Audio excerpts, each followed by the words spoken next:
உன் கண்ணில் தனி மனிதனாயினும் நீர்த்துணை நிற்பதால் பெரும்பான்மை எனக்கு.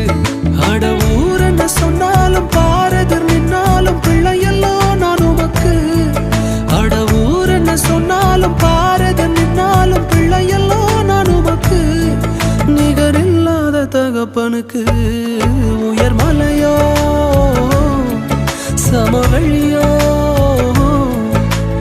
இரண்டிலும் நீரே என் தேவன்.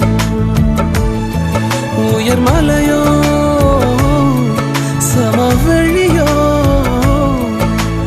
இரண்டிலும்